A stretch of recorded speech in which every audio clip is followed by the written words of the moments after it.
প্রিয় বন্ধুরা, আমি উবাইদুর রহমান। আমাদের YouTube channel Rahman academy YouTube channel সবাইকে স্বাগত। আজ দ্বাদশ শ্রেণীর ছাত্রছাত্রীদের জন্য দর্শনের একটি অত্যন্ত গুরুত্বপূর্ণ ক্লাস নিয়ে উপস্থিত হয়েছি, অমাধ্যম অনুমান। অমাধ্যম অনুমান থেকে আমরা দুটো ক্লাস দিয়েছিলাম। প্রথমত অমাধ্যম অনুমান কাকে বলে, তার শ্রেণীবিভাগ এবং তার বড় প্রশ্নের প্রশ্নোত্তর। তারপরে দ্বিতীয় যে ক্লাসটি দিয়েছিলাম সেটা হচ্ছে কিভাবে আবর্তন ও বিবর্তন করা যায় আলাদাভাবে। আজকে যে আলোচ্য বিষয় সেটা হচ্ছে আবর্তন ও বিবর্তনের যুক্ত প্রয়োগ, মানে একসাথে আমরা আবর্তন ও বিবর্তন কীভাবে করব। কথা না বাড়িয়ে আমরা সরাসরি বোর্ডে চলে যাব। তো চলো শুরু করা যাক। দেখো, এখানে আমি কয়েকটি উদাহরণ নিয়েছি, 4টি উদাহরণ নিয়েছি। এই 4টি উদাহরণ প্রয়োগ করব।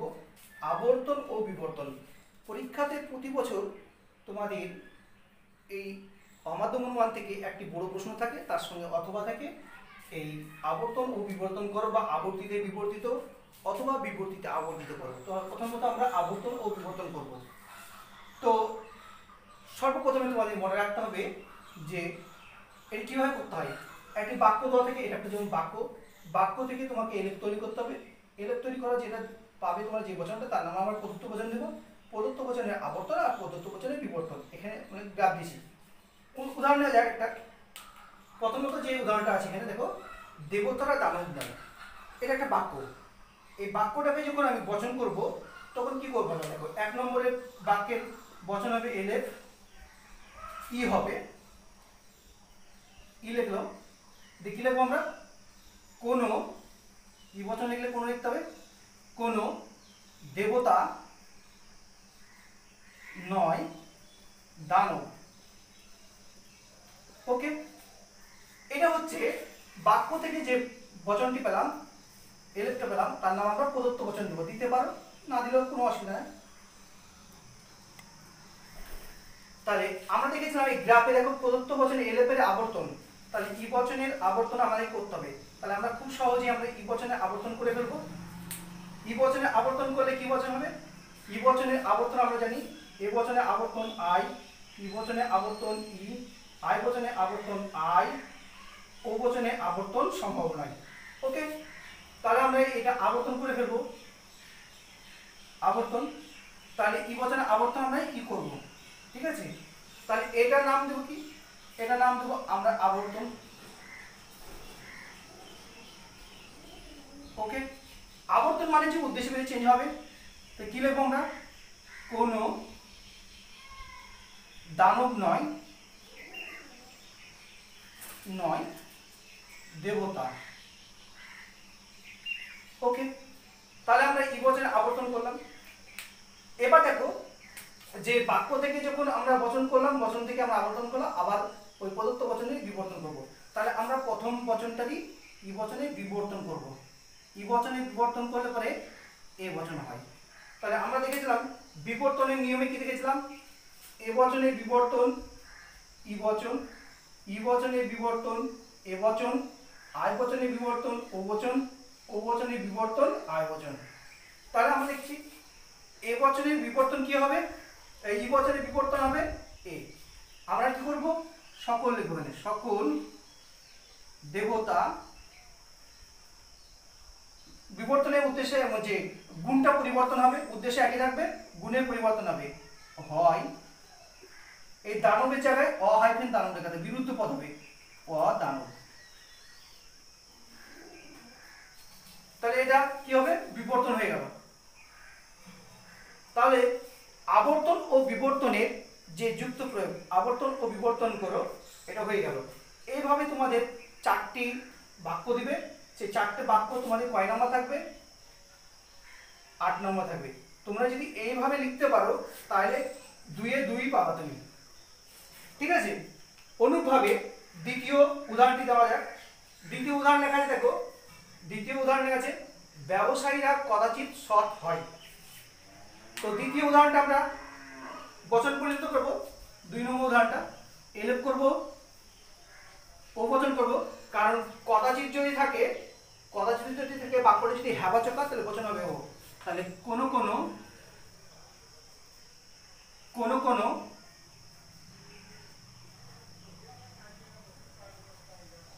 ব্যবসায়ী নয় সব, এটা প্রদত্ত বচন। তাহলে প্রদত্ত বচন যদি ও বচন হয় তাহলে ও বচনের আবর্তন সম্ভব নয়। তাহলে কি লিখতে হবে? ও বচনের আবর্তন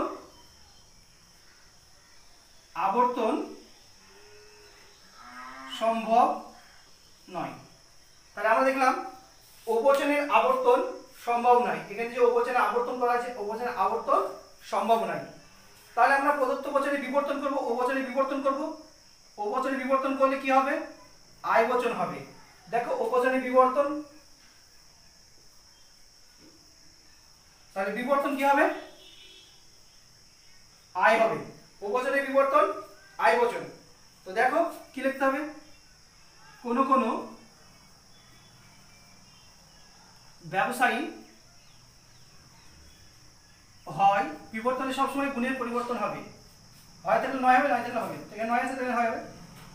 আর বিলুপ্ত পদে বিলোপ পদে বিলুপ্ত পদ হবে, ও হাইফেন সব, বিবর্তন হয়ে গেল।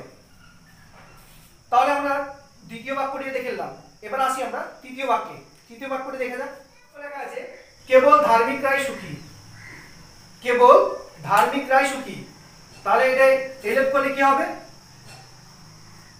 এ বচন হবে। কেবলমাত্র থাকলে একমাত্র বাক্যটা হ্যাঁ বচন এ বচন হবে এবং উদ্দেশ্য করে চেঞ্জ হবে। তাহলে সকল লিখতে হবে। সকল সুখী ব্যক্তি হয়, সুখী ব্যক্তি হয় ধার্মিক, ধার্মিক। এটা হচ্ছে প্রদত্ত বচন। শুধুমাত্র এই আবর্তন ও বিবর্তনের ক্ষেত্রে এই কথাটা লিখবেন, নচেত অন্য জায়গায় লিখবে না। এবার প্রদত্ত বচনের আবর্তন, তাহলে এ বচনের আবর্তন কি হবে? এ বচনের আবর্তন হবে আই বচন। এ বচনের আবর্তন কি হবে? আই বচন হবে। তাহলে আই বচন লিখতে হবে, কোন কোন লিখতে হবে আই বচনে, কোন কোন ধার্মিক। তাহলে এখানে সুখী ব্যক্তি হয় ধার্মিক, কোন কোন ধার্মিক হয় সুখী ব্যক্তি, ধার্মিক ব্যক্তি হয় না, ধার্মিক হয় সুখী ব্যক্তি। আর যদি এখানে ব্যক্তি লাগাতো এখানে ব্যক্তি দেবো, তাহলে সকল ধার্মিক ব্যক্তি হয় সুখী, সকল সুখী ব্যক্তি হয় ধার্মিক ব্যক্তি, এই কথাটা লিখতে হতো। তো আমি ধরো কোন কোন ধার্মিক হয় সুখী ব্যক্তি, এটা বললাম, ব্যক্তি দিলেও হবে, ঠিক আছে। এবার এ বচনের বিবর্তন কি হবে? এ বচনের বিবর্তন দেখো আমরা ই বচন করছি, এ বচনের বিবর্তন কি হবে? তার মানে যে প্রদত্ত বচনের আবর্তন, প্রদত্ত বচনের বিবর্তন। তাহলে এ বচনের বিবর্তন কি হবে? ই হবে। বিবর্তনে কি হবে? গুণের পাল্টাবে আর উদ্দেশ্যে কি যাবে? বিলোপ পদে বিলুপ্ত পদ হবে। কোন কোন সুখী ব্যক্তি নয় অহাইফেন ধার্মিক। তাহলে এটা কি লিখতে হবে? এটা হচ্ছে বিবর্তন।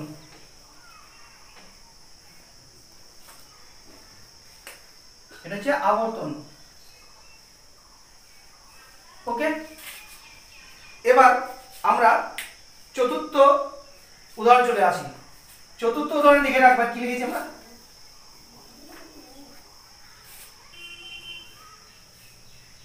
চতুর্থ উদাহরণ দেখো লেখা আছে কিছু ফল টক। বাক্যটা হ্যাঁ বাচক আছে, তাহলে কিছু যদি কিছু থাকে কোনো বাক্যে যদি কিছু কিছু কিছু থাকে তাহলে সেটা বাক্যটা হ্যাঁ বাচক আই বচন হবে। এই লেপ আই করবা। কোন কোন আই বচনের পরিমাণ কোন কোন ফল হয় টক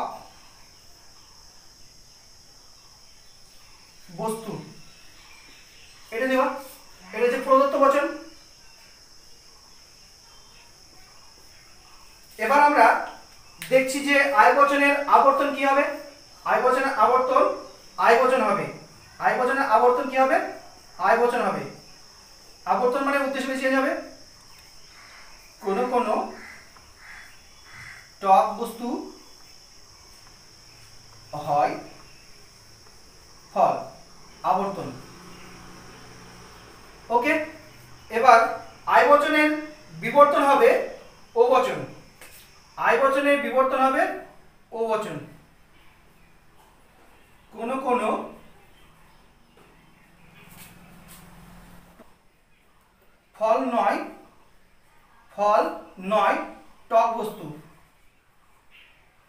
সবসময় তোমাদের মনে রাখতে হবে প্রদত্ত বচনে আবর্তন, প্রদত্ত বচনে বিবর্তন।